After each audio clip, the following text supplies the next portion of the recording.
I decided to time every single task for 30 days, from brushing my teeth to folding laundry to eating breakfast and doing my taxes. I'm timing every task down to the minute, and I'm doing it because I suck at time management. I've always been terrible at planning projects, and I perpetually miss deadlines. It's like clockwork. I have an idea, I put together a timeline, I give myself way more time than I think I need, and yet the deadline flies by.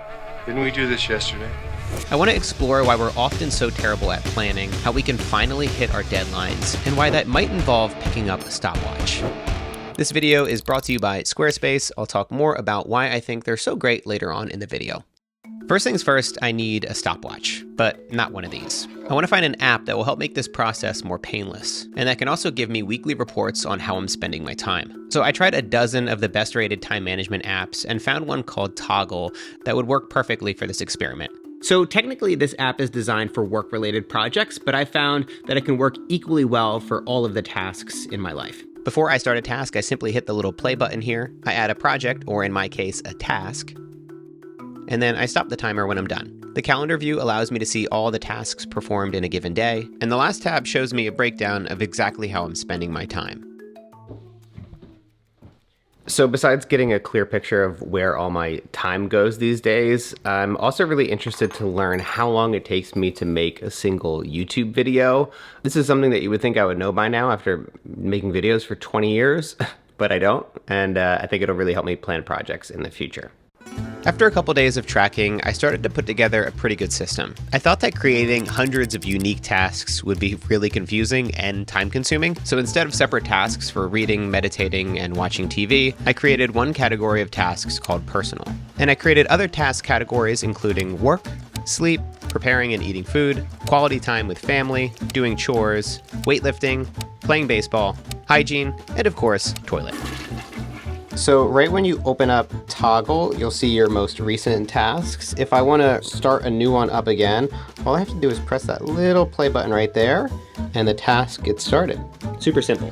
This is helping me save time tracking, but it's also giving me a more clear and useful view of how I spend my time. I don't really need to know how much time I spend flossing every month, which is definitely way more than 0 minutes. Douglas Adams once said, "I love deadlines. I love the whooshing noise they make as they go by." From small projects to multi-billion-dollar developments, so many of us have issues with deadlines that behavioral psychologists even have a name for it. It's called the planning fallacy. The planning fallacy is a cognitive bias first proposed by Nobel laureates Daniel Kahneman and Amos Tversky, and refers to the tendency for individuals to underestimate the amount of time, cost, and risks associated with future actions and overestimate the benefits or rewards. Or put another way, we suck at setting deadlines. We might fall into the planning fallacy for a number of reasons. It could be that we're overly optimistic about how easy something will be for us. I've made lots of videos before, so this one will be a breeze. Or we fail to consider unexpected events. There's loud construction next door, making it impossible to film your video at home. Or we lack relevant information.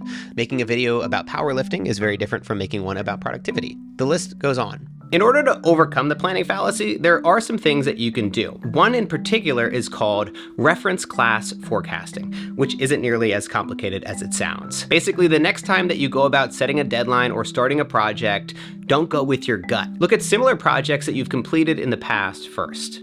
Analyze how long it typically takes you to complete a project like this, and try to fully understand the challenges that you might encounter along the way. This approach helps to ground your predictions in real-world data and experiences. And that's exactly what brought me to timing every task.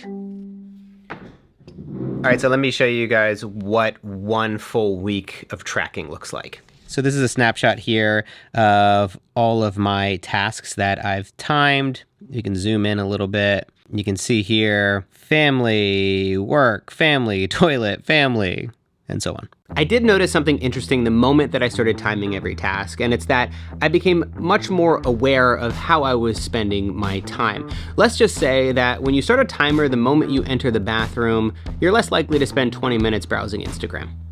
The very act of tracking was starting to change my behavior. It's the same reason habit trackers, calorie counters, and workout logs are so effective. They're habits that keep your other habits going.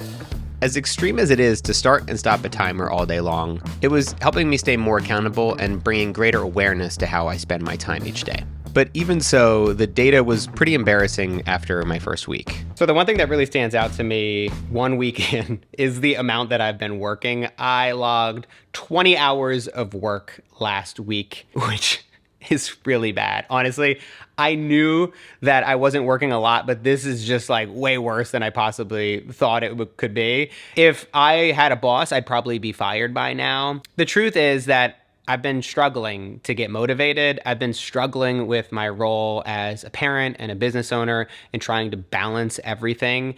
And so I haven't been doing as good of a job as I would have hoped with my work. And so I'm trying to get back on track. That's why I'm timing every task to begin with. And the good news is now I have this like baseline of 20 hours that hopefully I don't go below, and I can see how can I build upon this? How can I change my behavior in the coming weeks to improve the amount of time that I'm spending working? Looking at the data, one area that I knew I could improve was task switching. I was doing it a lot. I'd work for a few minutes, then help out with Frankie. I'd get back to work, but then take a quick snack break. Then I'd help out with Frankie again. Eventually, I'd find my way back to work and have no clue where I left off. So I started locking myself in my office and committing myself to working for at least 30 minutes straight every time I started the timer. I knew from past experience this was a really good way to stay motivated and on track for short bursts of time. And usually you don't stop at 30 minutes. Once you get into a flow state, you keep working. This kind of tracking is incredibly tedious and it adds a layer of friction to everything that I do, but I'd be lying if I said it wasn't effective. I started to work more, my working hours were more focused, and I was more accountable to myself than I'd been over the past 6 months. But the biggest lessons were still to come as I put together all the data for the entire month. Since I'm timing everything this month, I thought let's start the clock on my Squarespace sponsorship and see if I can fit it into 45 seconds, starting now. I'm wasting time. So 10 years ago, when I first started freelancing, I decided to build a website. And after a long search looking into different hosting platforms and backend solutions, I decided to go with Squarespace. And let me tell you, that was a really smart decision. Here's why. Their website builder is really easy to use and effortless to customize. You can select from a range of beautiful templates, add your branding, and publish your website in no time. You can easily add new content, pages, and blog posts. No need to stress out about confusing technical backend stuff. It's so intuitive a baby could do it. Okay, maybe not a baby, but you get the idea. I'm running out of time. And you can buy domains and set up your G Suite email accounts directly through Squarespace. All these things mean that I can come up with an idea and publish it in no time, and I can update it whenever I want to. From blogs and online stores to marketing tools and analytics, Squarespace is the all-in-one platform to build your next brand or business. Go to squarespace.com for a free trial, and when you're ready to launch, go to squarespace.com/MattDiavella to save 10% off your first purchase of a website or domain. That's squarespace.com/MattDiavella. And 45 seconds. Thanks to Squarespace for supporting my channel. If you also want to support my channel, then click the link in the description below the next time that you want to build a website. Thanks for considering.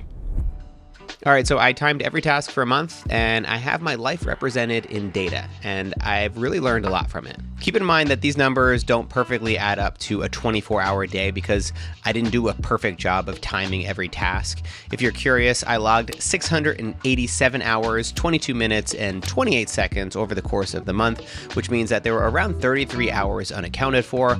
I'll let you guess in the comments what I was doing during this time.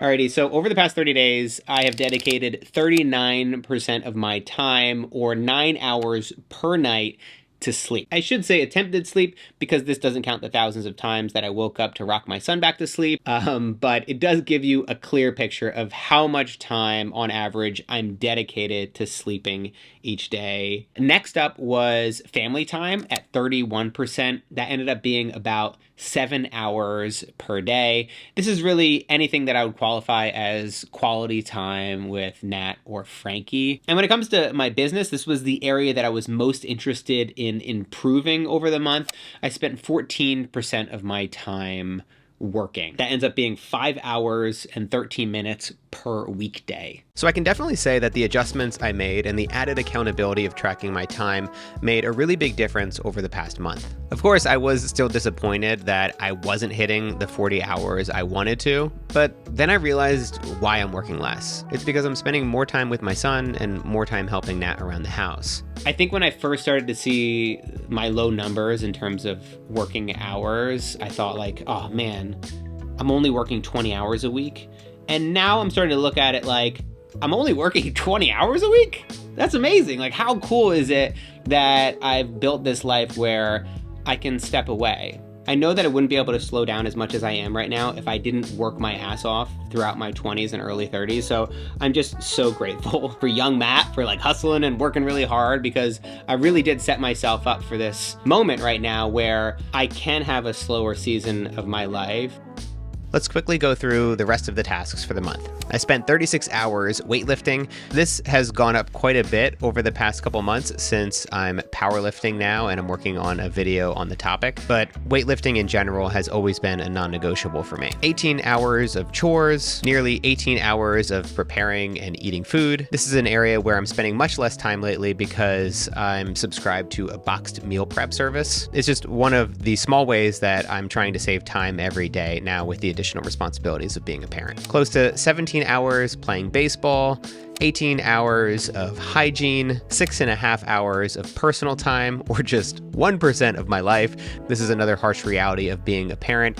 You just have very little time to yourself. And finally, 4 hours on the toilet all month. For the record, I think my hygiene and toilet numbers are lower than reality and account for my imperfect tracking I mentioned earlier. Still, I think this is a really accurate summary of how my time gets divided up any given month these days.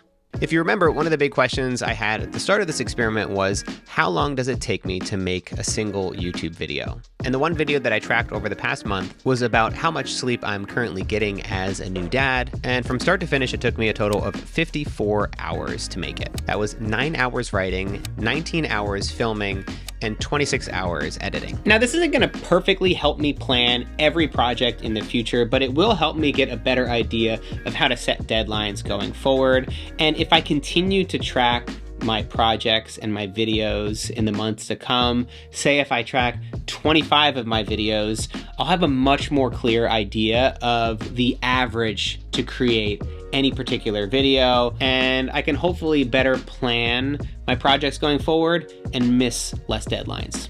That's the hope, at least. If you want to try this experiment for yourself, I have a few important takeaways that might help. Only track the important stuff. My experiment was needlessly extreme. It was fun for a short-term experiment, but the reality is that I only needed to track the things I wanted to learn about. If I were to do this again, I might just track my work tasks and personal tasks. Knowing that I spent 4 hours on the toilet all month isn't exactly useful information. Protect your creative time. The more that you switch tasks and allow for interruptions, the harder it will be to get into a flow state. This is really productivity 101. It's something that I already knew, but sometimes you need to relearn these lessons over and over again, especially when you have a significant change in your life, like becoming a parent. And finally, just because something is easy doesn't mean it will be quick. I've made hundreds of videos in my life. Making videos isn't really that difficult anymore, but that doesn't mean that I can make one in a day. It still takes time to sort through the messiness of writing, filming, and editing a video. No matter what your area of expertise, quality work can't be rushed. By the way, if you want to learn more about filmmaking or building a YouTube channel with integrity, then make sure that you subscribe to my newsletter, because I talk about that stuff there. Go to mattdvella.com/newsletter to learn more. Thanks for watching.